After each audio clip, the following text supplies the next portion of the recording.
Hi, I'm Reza Lamei, and it is the third video of my tutorial how to model a pre-stressed concrete beam using ANSYS Mechanical APDL. In the first video, I explained you how to create your geometries in AutoCAD and transfer those geometries to the ANSYS workplace. And in the second video, I discussed how to define your basic specification of your structure like element type, real constant, material properties, and also how to define meshing size and mesh your volumes, and then how to unite these discrete volumes because it is a monolithic segment of your structure and you have to unite these elements and volumes to change these discrete volumes as a monolithic part of your structure. And in this video I'm going to discuss about how to model the contact between two segments. I want to start with the contact between two segments, or in other words, your joints. You have two options to model your joints. First, and the straightforward one, is using contact elements. Contact elements, like other elements, you have to define an element type, real constant, and every contact element must have a target element. One surface must be contact and the other surface is the target. You can here, for example, define contacts, elements, contacts, and then targets, and define a real constant for them. But ANSYS is this procedure for you, and here it has a contact manager and then contact wizard. You just have to define a pair of surfaces. I have two areas in this location and I want to choose the area with a smaller number, so I no need to press anything. Then okay, and for contacts I want to choose area with greater numbers. Then for all of them I have to press next and okay,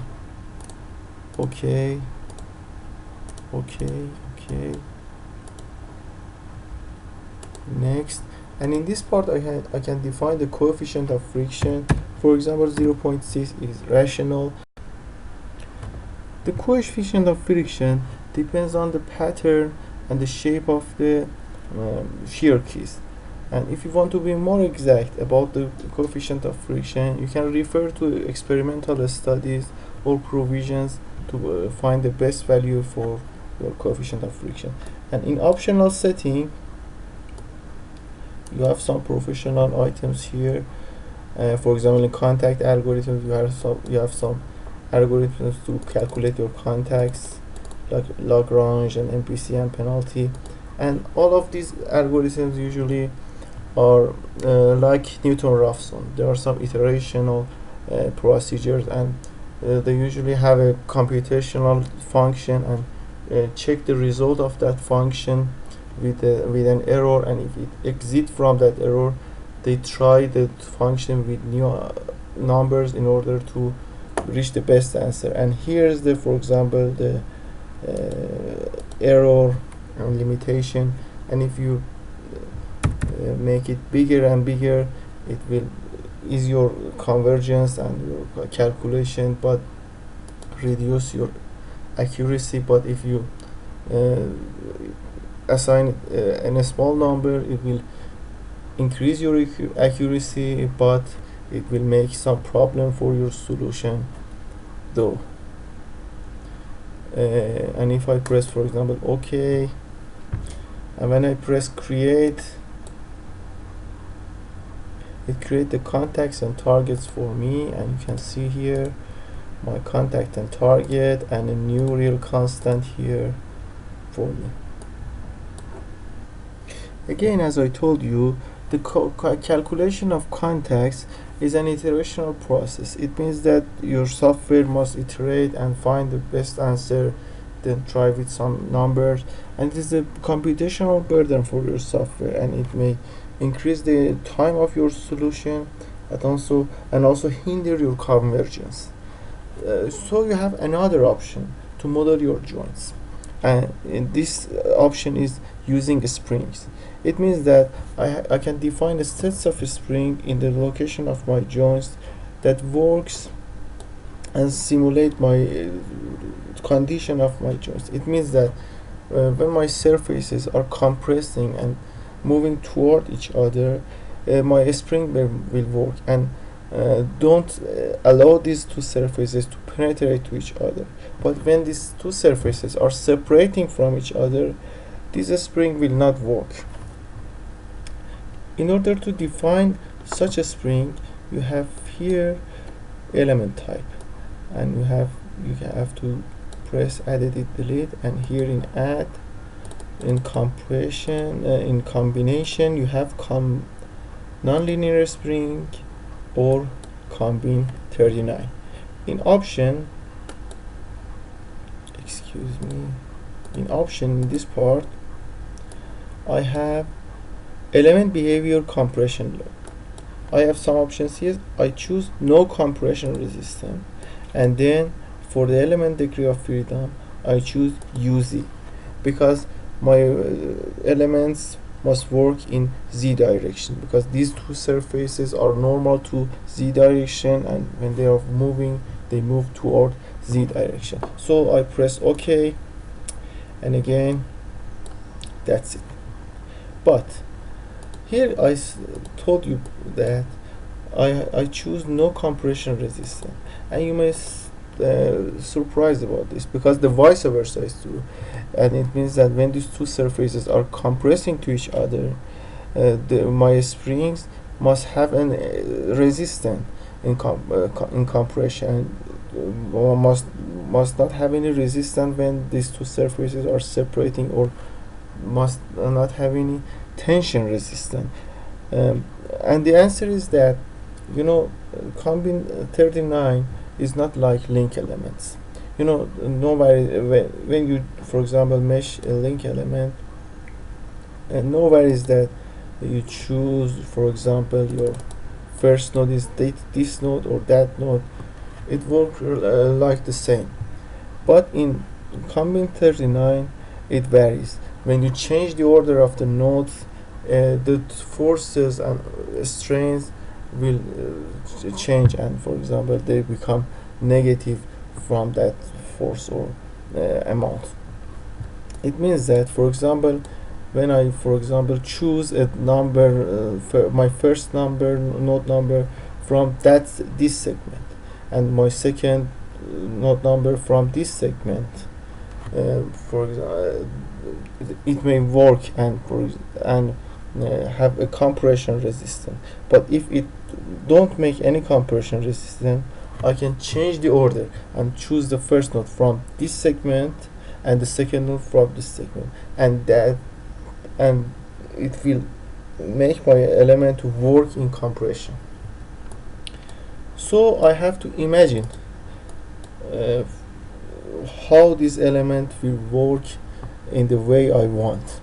It means that, for example, the role of my imagination is that, for example, here I want to choose volumes. For example, I imagine that this surface and this segment is steady and don't move, and this segment is moving. It's moving through toward Z direction. And it means that they are separating. For example, this surface. And my first node is from my first segment, and the second node from the second segment. My second node is moving towards Z. It means that it has a positive strain from in Z direction, and it means that my spring will work when these two surfaces are separating from each other. So the result is that when the first node is from this segment and the second node is from this segment, my spring will work. But I need the vice versa. So I have to assign my first node from this segment and my second node from this segment. So if I choose this order, I guess that my spring will work. So in order to choose and define such elements, I have to, for example, here I have to choose this view and then plot volumes excuse me, I want to choose the nodes of my second joint. Here is my node, plot nodes.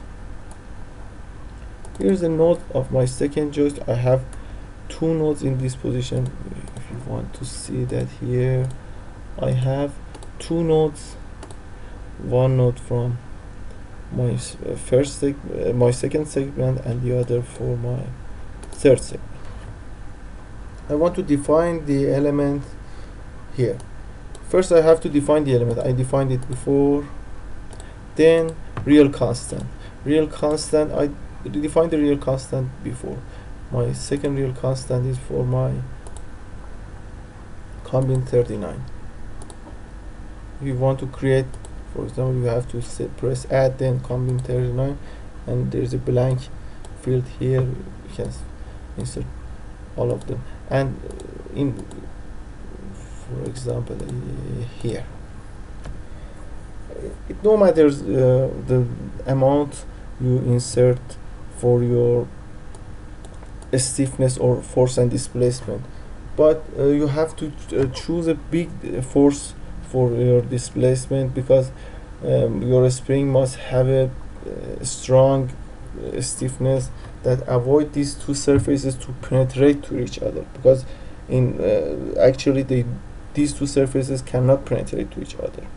But don't choose very big numbers, because it may make some singularity in your solution and your solution may not work. So for example, I choose these numbers, and no matter. Okay, then close. So I define my spring specification. Then I want to define the elements. I have to here to go to create element, choose the attributes here, combine 39, then material number, no matters, but I choose it 2, and real constant, I choose it before 2. Then press OK. Then in auto number, here I have add coincide, but it is exactly like the thing I showed you before for merging item. It has a tolerance. For example, nodes that are close to each other with this distance below this number will be joined and also move together. And here in this part I have the number ordering. It means that my first node is from the lower number, or my first node of my element must be from the higher number. I choose it high to low, and I explain about it further. I choose high to low and then press OK. Then it asks me to choose the nodes. I choose all of them, not these two. For example, no matters. You have to separate the nodes of the, for example, your link elements, and you just have to choose the node number of your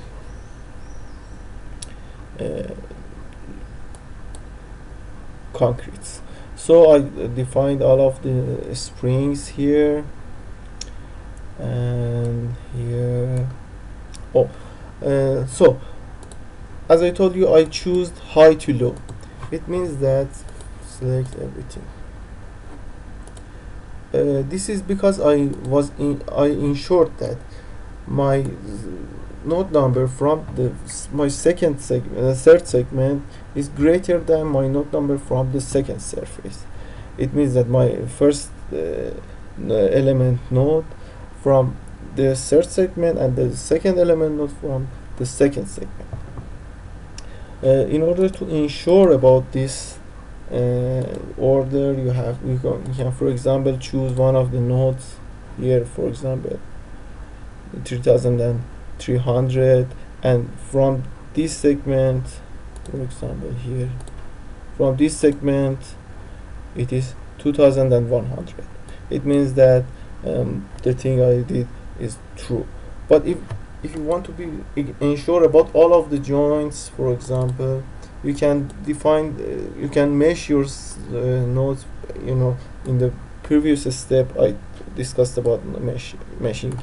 You can, for example, mesh the volumes segment by segment. For example, select these volumes and then mesh, then select these volumes from this your second segment and then mesh. Mesh your volume segment by segment to ensure about the trend and the order of your nodes. Okay, I defined the springs, but it has a problem. It means that my springs just work in z direction, but in sliding in x and y direction there is no any there isn't any resistance. So in order to define a resistance and sliding between two surfaces, I have two options again. Like the compression of the two surfaces, you can define another combination element. For example, here I have some combination, and for example this is this is a simple combination element or again you can choose a nonlinear spring. For example, I choose this element, and then options, you can here, for example, choose a degree of freedom for 2D and 3D. For example, you can choose, for example, uy or ux that just work in y or x direction. Then in real constant, again we can define the stiffness, but again it doesn't matter what spring stiffness you choose. But again, if you want to be more exact about the stiffness and the sliding between two surfaces, you can refer to experimental studies or provisions and iterate and find the best spring stiffness for your joints, and that best fit with the result of the experimental studies. So again, like the trend I explained you before, you have to choose the nodes. Then again, but in this part, no matters, the order of the nodes doesn't matter, and you can choose any option you like, no difference. But okay, so for your joints, and for a pair of the nodes in your joints, if you want to choose this option, you have to have 3 sets of elements for every both of your nodes. For example, in this part you have a set of your and a spring in z direction, y direction, and x direction. So you have, for example, you have to have, for example, if there are 100 elements, you have to have 300 elements in this joint. But I choose another option that is more straightforward and easy in order to prevent these two surfaces to slide, and it is using coupling elements, and that are the nodes that are close together in your sliding direction, or in other words your x and y direction. You have again the same, for example, if I choose here dot elements, or not element, excuse me, values, I want to choose, for example, here my joints, again joints. Okay, I choose my joints here in this part. Then I want to define a coupling between two nodes, the coupling that don't allow these two nodes to slide from each other. Here in the coincide node, again I have the same option that you have here. You have seen in merging. It has again a range of tolerance no worries. And again it have some degree of freedom. It means that when I choose, for example, UX, these the two nodes that are bound together and tied together, or in ANSYS term coupled together, have a unit displacement along x direction or y direction or z direction as you define. It means that if I choose a coupled set for x direction for these nodes, and again for y direction, my nodes will not slide together, or my surface will not surfaces will not slide together. So I choose a set of coupling sets for UX. You can see here some green signs. It is for couplings. And again for Y, I have to do the same. Plot nodes. Here I define all of them, so these surfaces will not slide, and also there is a compression resistance when these two surfaces are compressing to each other.